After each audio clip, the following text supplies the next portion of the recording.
Hello po guys. Ayan. Dito na naman po tayo. For today's video. Ayan. Habang nagkakape po si Kuyang Alex. At tara makikape na rin po kayo. Ayan. Dalawang higop muna bago natin umpisan. Yung gagawin po natin ngayon guys ay maggagayat po tayo ng luya.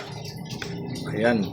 Yung gagawin po natin guys ay mayroon po tayong nabiling ginamos ay bulinaw. Ayan, ito po guys, makikita nyo po sa halagang 40 pesos po. Shoutout po kay ate na nabilhan po natin ng yung nag-offer po sa atin ng bulinaw. Ayan po guys. Sariwa po ito guys. Ayan, sariwa po yan. Bagong huli po ito. Kaya inoferan po tayo ng bulinaw. Ayan, sa halagang 40 pesos may pang ulam-ulam na po tayo. Ang gagawin po natin dyan guys ay ibuburo po natin o gagawin po nating ginamos. Napakasimple lang po at madaling ma-provide po. Meron lang po tayo ditong ito yung luya, tapos syempre asin. Ayan, yan lang po ang ingredients guys ng ating gagawing ginamos. Ayan, syempre kailangan hugasan po muna natin guys ayos yung ating ginamos.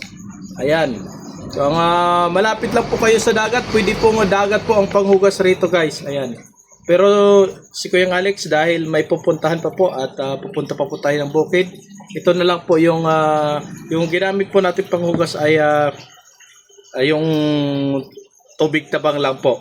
Ayan, pwede rin po yan na tubig dagat, mas maganda po yun guys, basta malinis lang po. Yan, so umpisan na po natin. Unang-una po guys, gayatin po muna ng pa-cube. Ayan, cube po yung pagka-slice po natin sa ating yung ating luya. Ayan, mag-ingat lang po tayo guys dahil matalas po yung ating kutsilyo. So ayan guys, tapos na po tayo maggayat ng ating luya.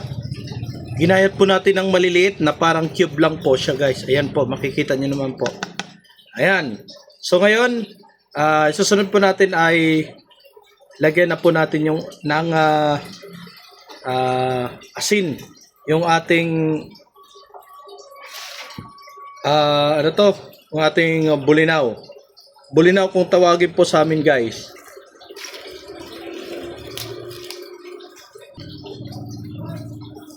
Tapos halo-haloin po natin guys.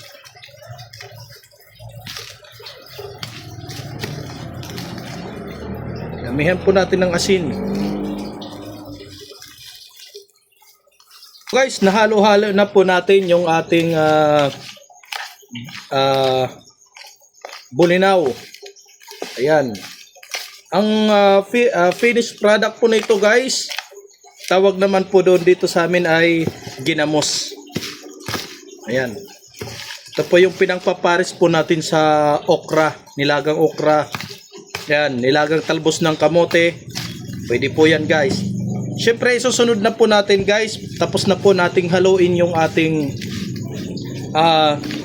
bulinaw na nilagyan po natin ng asin.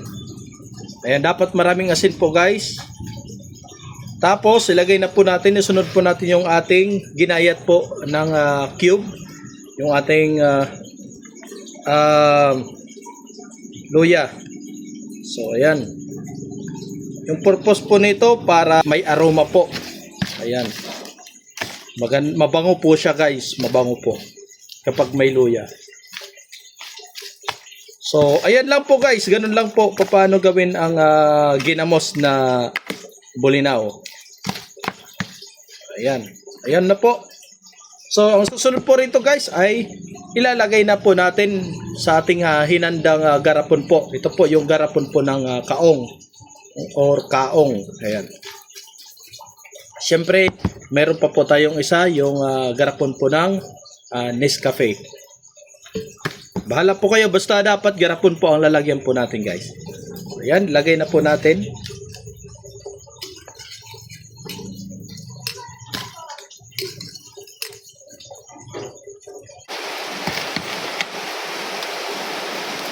So ayan guys, patapos na po tayo.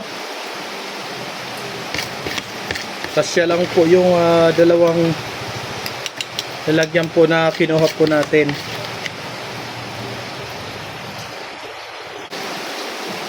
So ayan po guys, tapos na po tayo. Ayan na po yung ginawang ginamos po ni Kuyang Alex. Ayan. Ayan, hihintayin na lang po natin guys, matunaw po yung kanyang asin. Ayan, hintayin po natin matunaw, siguro mga 1 buwan, pwede na po ito. Ayan, basta matunaw na po yung ating asin. Tapos medyo malambot na po yung isda. Pwede na po yan. Sana may natutunan po kayo. And God bless po God bless us all po sa ating lahat. Ayan. Salamat po sa biyaya.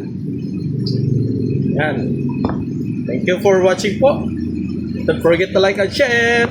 Bye-bye!